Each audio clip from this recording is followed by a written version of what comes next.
And a lot of men today, men over 40, they don't own their life. Time I want to promise to everyone that I'm going to follow you as a coach. You're not doing enough, brother. Mm-hmm. You're not giving enough. You're not volunteering enough. I'm going to remind this to anyone watching. When you're afraid to pay money to a coach, you're always going to lose. When you want to become richer, you want to lose weight, you want to become smarter, you want to have a better marriage, you want to learn to just dress better, you got to pay to play.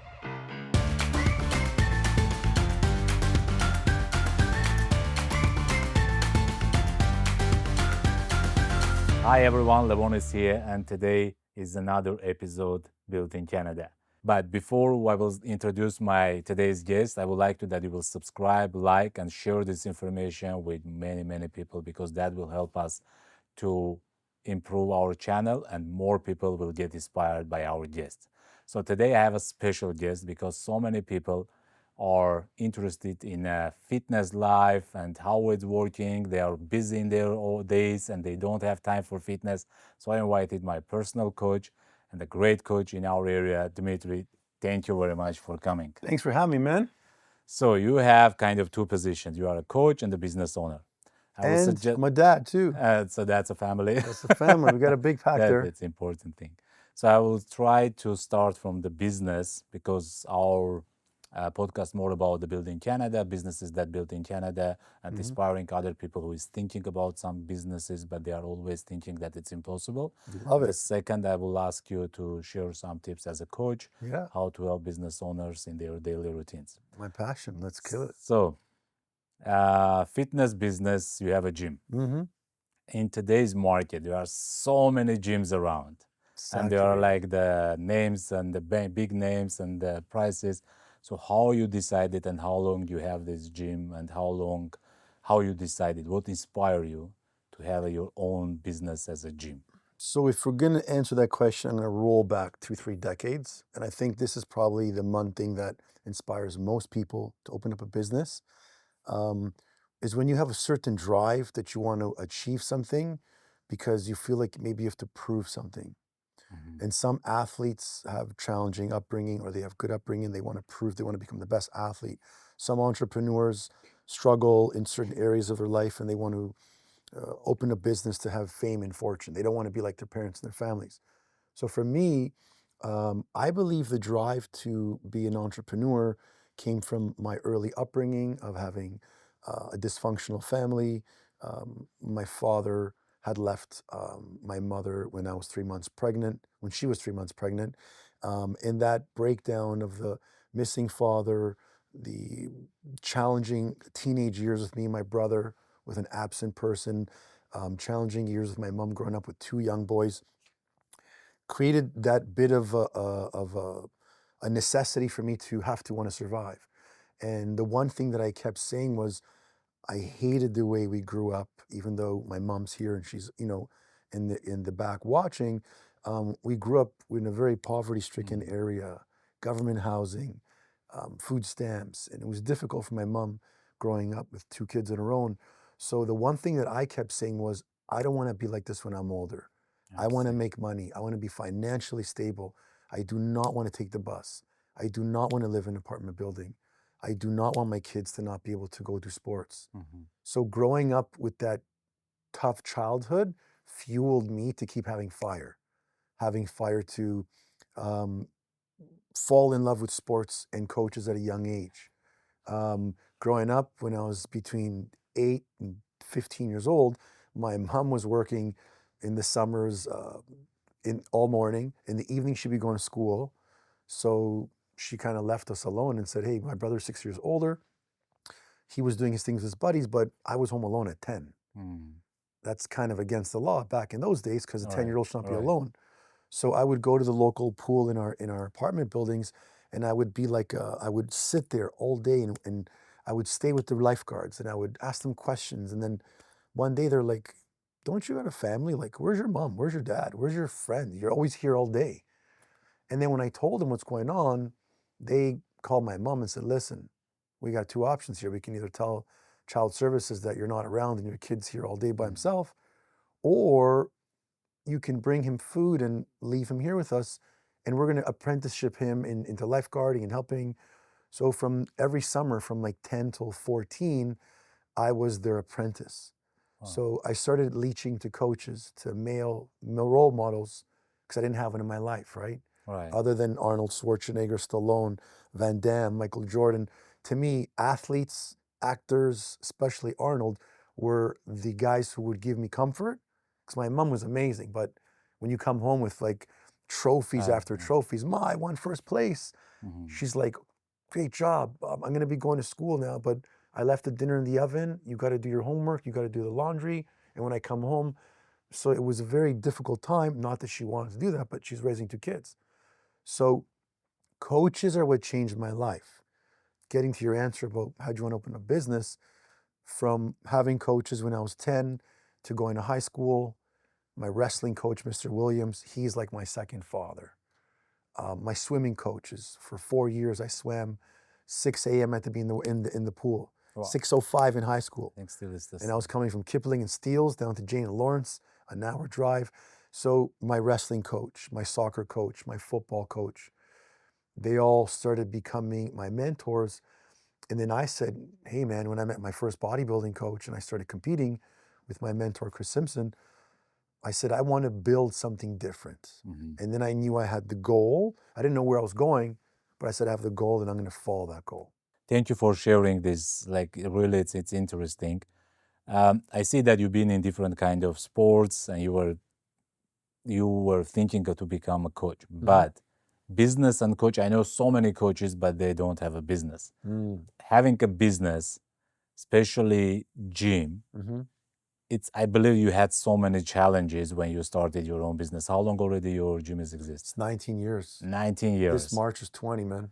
Yeah, and I believe that starting and during the process, it's not a typical gym that they are going, paying member fee, and like it's totally different. So I'm a member. So but I wanna you will share the challenges as the business owner. Sure. Because why I'm asking this to share with everyone, because when I was starting to do real estate, everyone was saying, look, there are so many real estate agents. There are so many real estate agents. Like now there are like over 70,000 Too real many, estate man. agents, right? So yeah. Saturated. But the same way it's like about Same the with the gyms. trainers. Same Like thing. there are so many gyms, and each gym you will go, like 2 3 trainers right away they will come, like, do you need a trainer, personal trainer, you need this, and like they are offering their services, and you decided to not just to be as a coach, but you open your own gym. Like, would you Something share unique. that? Yeah, 100%. So I think the success of an entrepreneur will always go back to roots. Roots are what develop in the ground. They build stability, they build structure, then you can do whatever you want, right? So what I mean by roots is my mom told me when I was younger at 9 and 10, you got to work. So the newspaper roots. Today, kids don't know about work. Newspaper roots, working at McDonald's, working in all the customer service industries helped me so much, because people forget to be an entrepreneur it's glorified, but you got to have thick skin. Right. You got to hire, fire, sell, call people. You owe me money. Yeah. Someone wants to cancel. There's a negotiation. So not having a background in customer service is the worst thing you can do, because coming out of school, you have education and theory, but no knowledge. So I worked in the customer service industry for years. I worked as a waiter for 8 years. But while I was in school and then while I was getting a training job, I knew my wife got me back into college, because for a period of 3, 4 to 6 years, I was waitering, making really big tips, wasn't in school. You know, when you finish high school and you have a year to just relax Right. and work? I didn't want to do nothing. She brought me back to school, got me in. I took business administration at Humber with a marketing background, but because I was bodybuilding for those 9 years, I would be in school, study, leave, train, leave, go work, home, Wow. Francesca. So everything was like cut, cut, cut, cut. And then when I was working in the gym industry, when I went from Bodies by Design, which was it used to be a small studio like mine, exactly, but it was just personal training. This is 20 years ago. And then I went to Premier Fitness and I worked in the corporate chain. People that want to open up their own business should build up and Right. build roots. Like if you want to be a realtor, then fine. Then start selling something beforehand. Right. Start learning the industry, so you don't just jump in and get cut. So I was in the industry, then I was in the big corporate worlds, and they loved me because I was this unique guy that was just always driven. I may not be the smartest guy, bro. Mm-hmm. I'm the hardest working. So Yes. if I don't have the smartness, if I don't have the financial backing, I will outwork you. So my program was body type training. It was a different concept. So every gym that I worked at, I brought them what I felt was another way to train people because I was a skinny kid. I got picked Mm. on. I got beat up when I was a kid. And when I learned about somatotyping in high school with my wrestling coach, I'm like, oh my God, I'm going to eat this way, train this way. Boom, here's my result. So when I opened up the club, when I was in the big box chains, they were pushing me to go high volume. And I didn't like it because I recognized at a young age, there's a market of people and there's high profile clients Right. with high disposable customer and there's low end. And as a young boy growing up in a poverty area, I knew what was like to be poor. And then when my mom, we moved to Woodbridge for 2 years, grade 7 and 8, I'm like, wow, I went from Jane and Lawrence, Jane and Trethewey, the hood, to beautiful Woodbridge, Highway 7, these big homes, and kids were rich. And I'm like, wow, mom, every kid's got their own bathroom and their own bedroom. And I've been sharing a bedroom with my brother for years. So I got to see the different light. And then I said, I want to service people who will pay me more, who want more as well, because I want to deliver more. Right. Like if you're going to pay me $100 each, I want to deliver 150%. Mm-hmm. And then the client who will pay more will stay with you. Right. So the gyms didn't like me because my program took a little too long. And then I reached the highest level in Bally Total Fitness. Bally's was a big chain in Canada.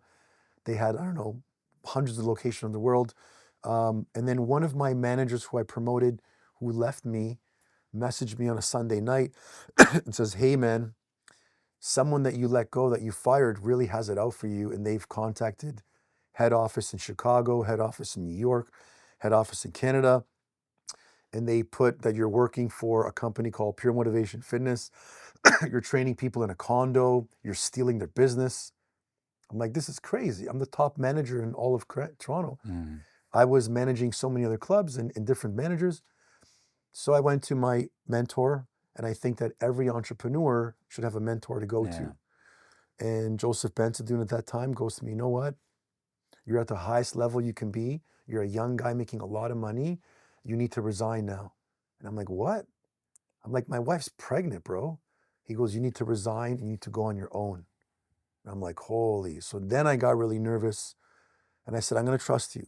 So I gave them my notice. And it wasn't like I was doing anything wrong. I lived in a condo with my wife, and I was going 6 o'clock, 7 o'clock, 8 o'clock in the morning, Mm-hmm. private client.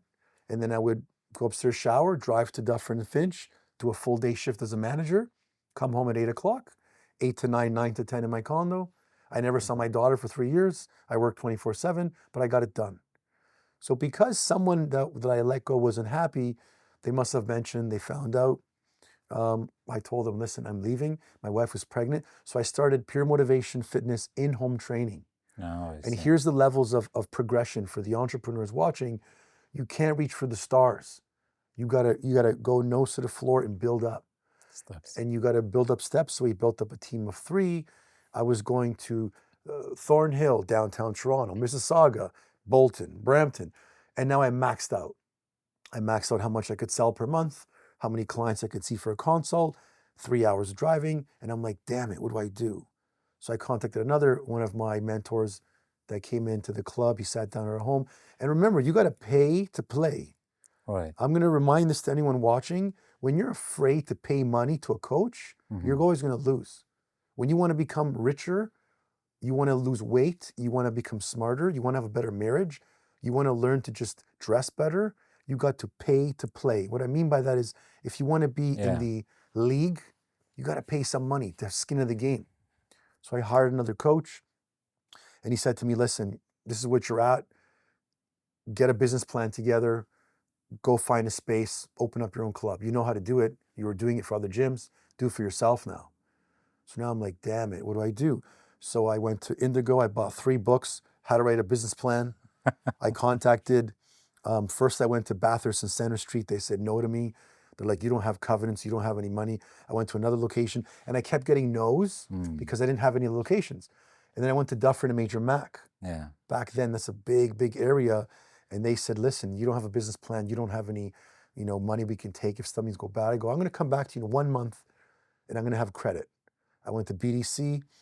I took 250 loan. I went to another RBC, another 100 something. So we spent about 350 in loans. My wife and I put another 100 of our own, almost 490 to build out the club. And then once we built it, now you got to put people in it. Right. So there's always progressions. And if people want to jump steps, they're going to know they're going to fall soon. Versus you shoot your rigger out, you pull in, and you looking from one spot to another. You learn. So when you shoot again, you shoot with strategy.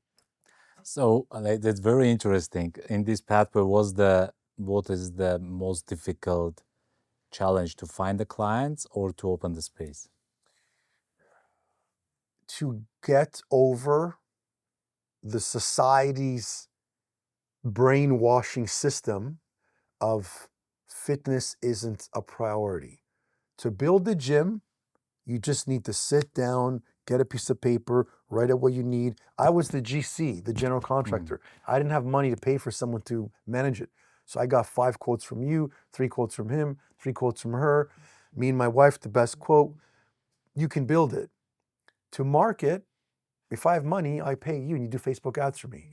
You'll smart out. But the hard part in my eyes is the day-to-day people in society getting lazy, eating like shit.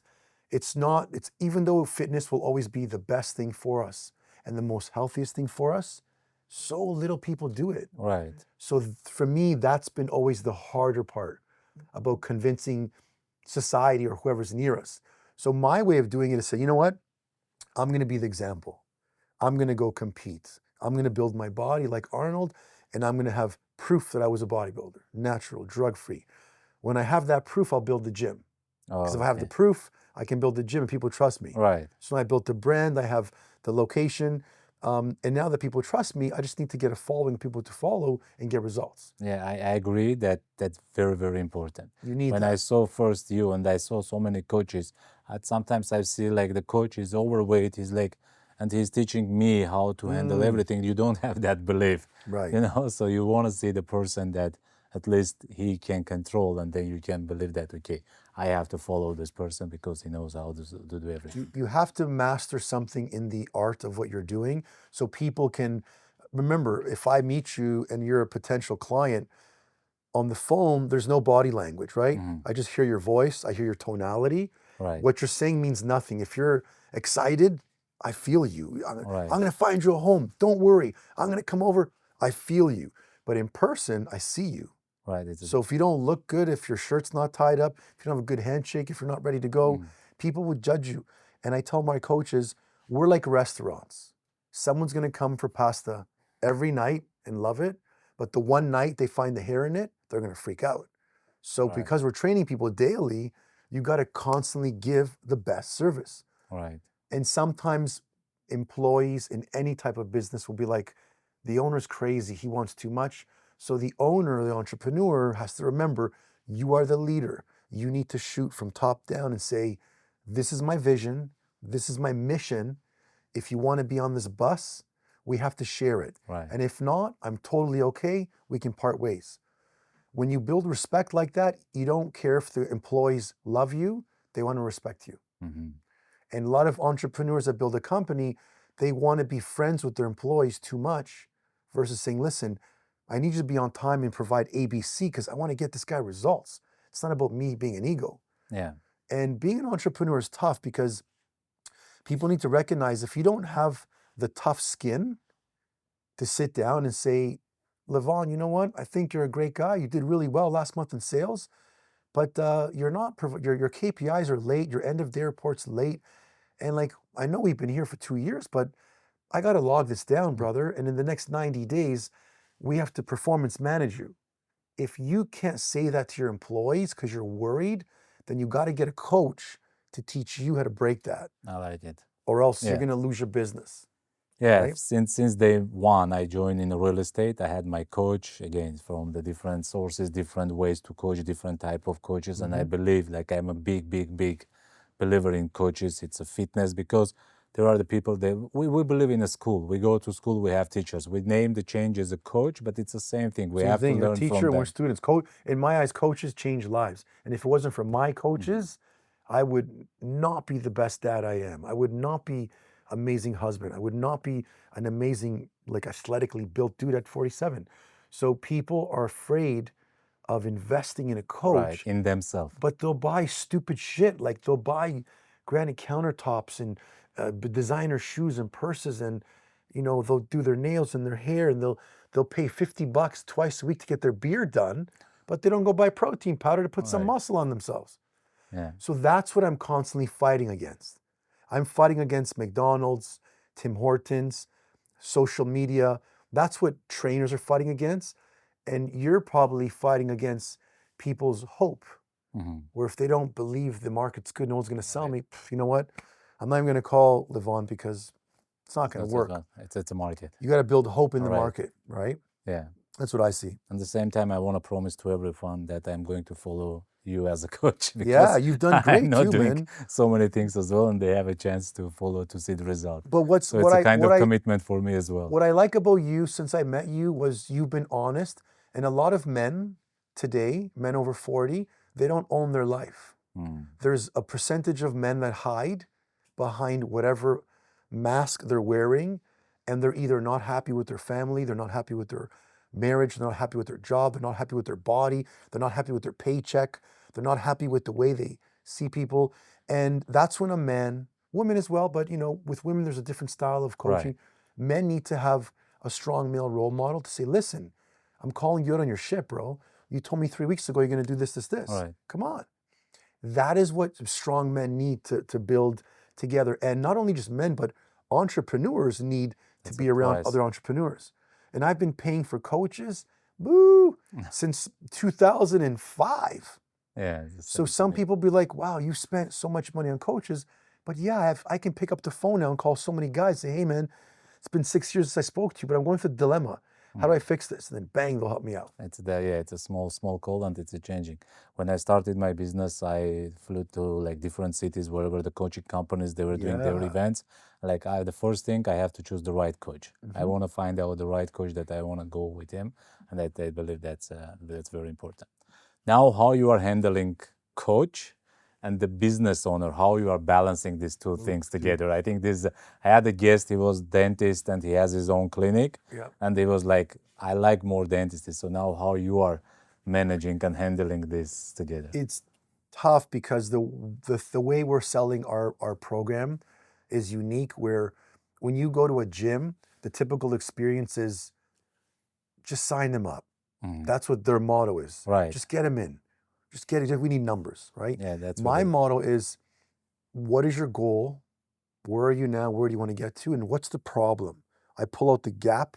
We look at the gap, whether it's food, nutrition, confidence, whatever, and we try to achieve that goal. And then we don't rush people. We let them have an assessment for an hour. They have a week worth of classes. Then they can make a decision on their own. But if I had to choose, it's tough, man, because I love the interaction with people. I love being a coach. I've learned to wear different hats now, where I feel God says to me, if you want, and I swear to God, I hear this voice all the time, whenever I'm like, damn it, I want to grow my company. I want to grow my coaches. I want to have more wealth. I want to get a charity. I want to sponsor kids that don't have parents or don't foster kids that have a school. Whenever I hear that and I want to do that, I hear a voice saying, you're not doing enough, brother. You're not giving enough. You're not volunteering enough.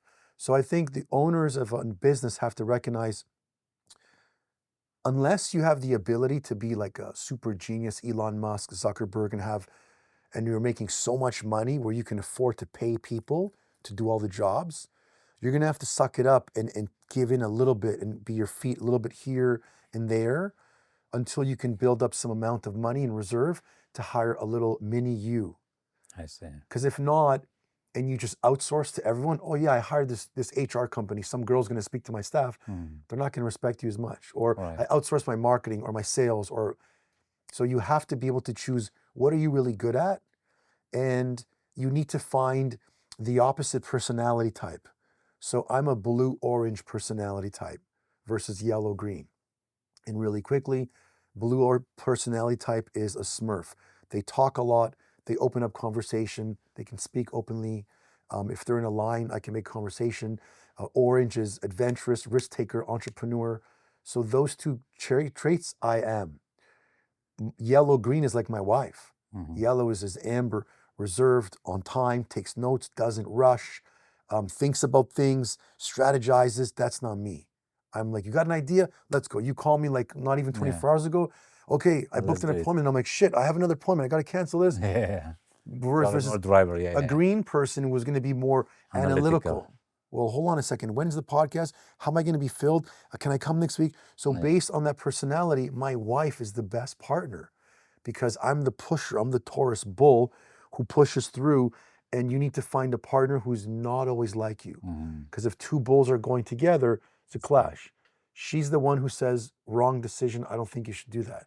And I'm like, let's go. She's like, no. So then I have to slow down to think. If not, and both of us are the same way, gotta be careful. I see. So slowly we will move to fitness and the business owners, and as Yeah. what kind of habits from the fitness point of view it's necessary for the good leadership, running a good business, all those kind of things. The first habit, man, that I'm gonna tell every entrepreneur and every camera, wherever I'm looking at, you guys can get me. You need to own your life, which means you need to own your decisions and you need to know that you're no longer a dad, an uncle, a grandfather, a business professional. When you're an owner, you're a leader now. So now you got to stop thinking about you only and think, how can I make other people better? So, one, you need to have a certain daily discipline.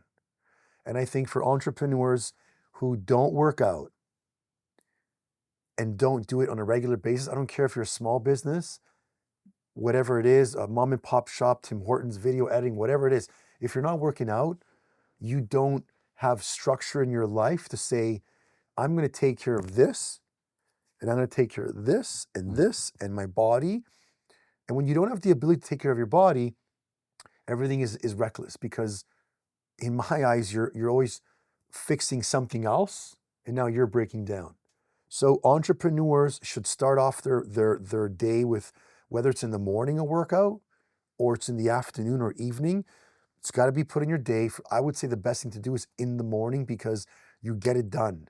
Right. And that 1 hour, when we see each other in the gym in the morning and I see you, when you're running on the treadmill and you're training, you got your earphones on, you're in your zone, bro. Right.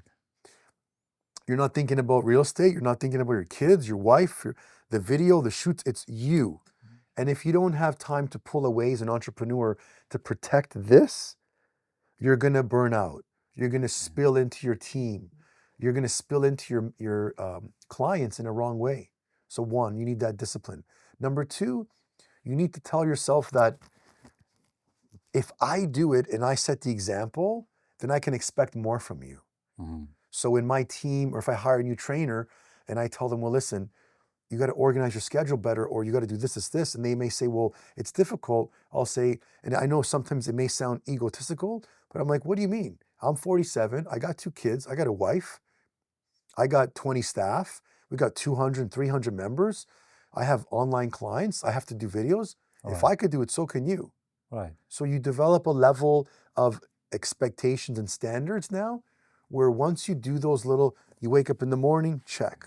You make your morning water with your creatine amino acids, espresso, check. You do the workout, check. Little wins. You come home, you eat, check. You do your morning gratitude, check. You call your first clients, check. You need to build disciplined habits because if not, we're like canine dogs. And canine dogs are known to dig holes when they're nervous or they have anxiety. Or you teach a canine dog to go sniff cocaine and drugs, it's going to find you the bad guys. Right. So if we don't have a purpose in life, and if you wake up and just go to work, I'm going to sell this home.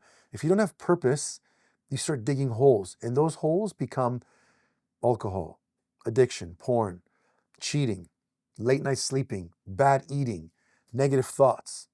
And today, entrepreneurs, they need to recognize that you are in a worse state than the average person because you're wearing a little cape saying, I'm a business owner. which means you have to be more fit. You Right. have to be more mentally stable, or else your world's going to break down because business isn't easy. Yeah, it's so which kind of tips for the business owners who is saying that I don't have a time? Like like probably you heard that so many times. Bro, I could be And rich. recently I was watching the video. The guy is taking the phone and going through the, maybe it's a good idea to do for you as well. It's walking through the gym, and they were like, people are doing their workouts. And like, are you And he's working? asking Yeah. them. And like, how many hours you are working? Like, what's the work? Like everyone is like minimum 40 hours for everyone. Yep, But yep. some people, they come to the gym, they find that time to come to gym, and some of them, they're always saying there is no time. So the way we fix that is we do what's called a client success journal. When I first met a really extremely successful real estate agent back 20 years ago, when I went to my first real estate summit to learn from masterminds, she said that just like you structure your business with departments, you need an Excel spreadsheet that says Sunday to Saturday, 6 a.m. to 11 p.m., and there's boxes. And when I sit down with them, and I've done it with you before, I'm okay, Right. when do you work? Block off these boxes that are pink, meaning work. When do you go with your family, pick up the kids? Hockey, soccer, whatever. Now look at your life. Okay, perfect. You could go Monday morning, Wednesday between 6 and 7, Saturday and Sunday. When you block that schedule out now and you say, this is my schedule, you don't have to overwhelm yourself. Number one. Number two, if you can't hire a coach, you can reach out to people to keep you supportive, but you just got to step on the scale, stand naked in front of a mirror, and just look and just say, you know what, am I happy? If I'm not happy, I can change this. Then you got to write down what the hell's your goal, because entrepreneurs got to remember, when it comes time to choose, do I go to the gym or take a sales call? They're always going to go to the sales call, Right. because that's the lifeline of any business, Right. which I get. But what they should say is, I want my cake and I want to eat it too.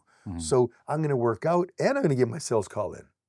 And they're worried that if they block off the time, they're going to be in more trouble because there's a fear.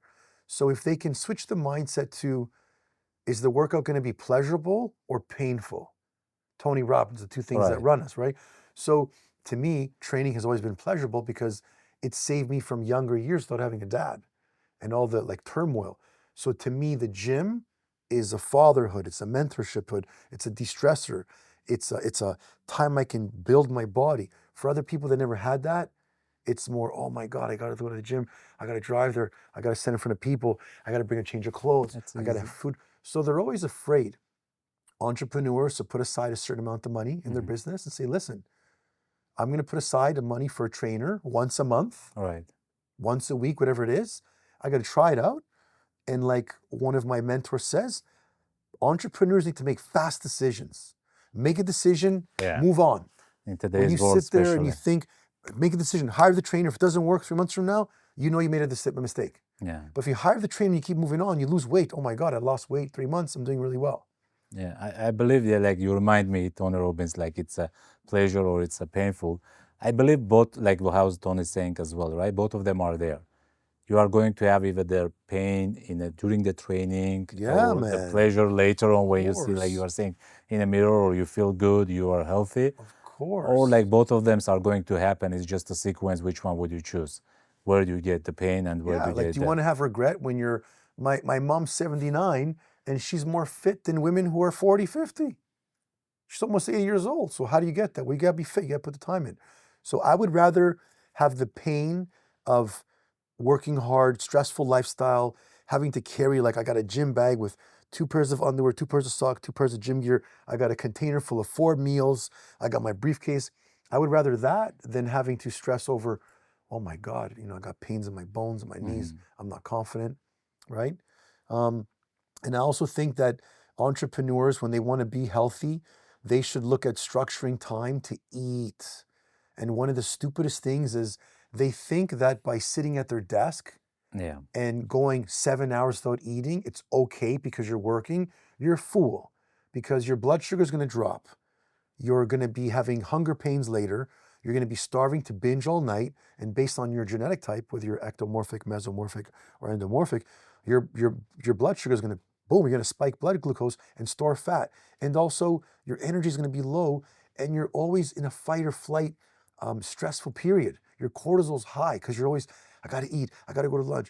All you have to do is get some protein powder, leave it in your Yeah. office, get a bag of nuts, leave it some apples, and you're good. Make a shake. You're already working. Order the food.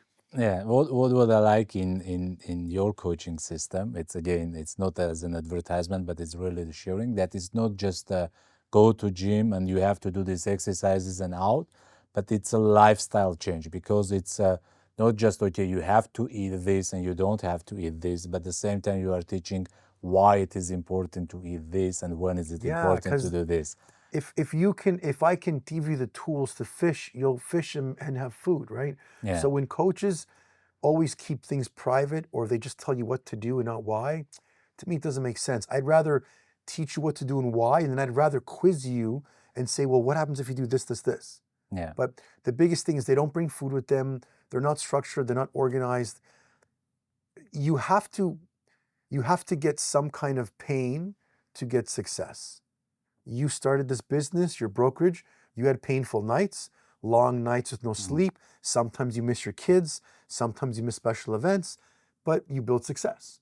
yeah. So entrepreneurs have to recognize if you think you're going to be successful for 20, 30 years and you're not going to blend the fitness into it, oh, I don't know what secrets you got, but I'd love to know when payroll comes and the rent's due and you had 3 months of whatever, you need an outlet. And that's where people get stressed out and then it bleeds into the business. And then your staff are like, this guy's being really mean. He's passive aggressive versus coming in, hey guys, what's going on? How do you feel? They see you on social media, they see you talking. Now they aspire to want to be like their boss. Right. And they want to do better work versus, oh, damn, here he comes in again. Last question. If someone after watching this or sharing to someone who watched this and tomorrow morning they will decide to go gym, what's the first thing they have to do? Oh, damn, that's a great question. So if you're watching this, not if you are watching this, I'm gonna look right in the camera there. The first thing you're gonna do is you're gonna text message somebody. If you're gonna go to the gym and you wanna start something brand new, you pull out your phone to maybe one or two people you love and you make a joint group text. Nice. So let's say it's for you and my mom. Hey, Levon, mom, what's up? I'm going to the gym tomorrow. I'm nervous, but I'm gonna do it and I'm gonna tell you how it was after. The reason why psychologically I think this works versus I'm going to book a time privately, I'm going to set my alarm, I'm going to put my clothes there and my food, because if you wake up and that fear kicks in, you're not going to go. But if I texted you guys and said, listen, I'm going tomorrow, get ready. More commitment. I got commitment. I got someone saying to me how to go. And then if I don't do it, I'm going to feel like an idiot that I didn't keep my word. And then the person who loves you back should be like, come on, bro, I told you. Now, if you do it, now you build up that competency from confidence that you said you're going to do something, you kept your word, you did it, now you have competency. Now, the third C is going to be your character. Your character changes. Now you're like, I can balance this. I can go to the gym. I can run my business. I can have another kid if I want. And that's what's important for people. They need that balance. Thank you very much. Thank you for coming. I know Bro, that it's my not easy for you to pleasure. make it happen. You are busy. But thank you and thank you for sharing. I believe so many people now, it's not just going to gym, but they will taking care of themselves. And this is like related to their business, related to their life, related to their family, Yeah. as you mentioned many, many times. And if anyone wants to connect with Dimitri, I believe you can find the ways that it's on the comment below. You can Google his name. He has so many YouTube's teaching, educating, very important to Yeah, let's everyone, get them to and you watch our can YouTube connect to channel. him. That's Yeah. right. Once again, thank you, and continue to watch Built in Canada and share this episode with people that you know it's Let's needed. go. Built in Canada, baby. Let's go. Thank you.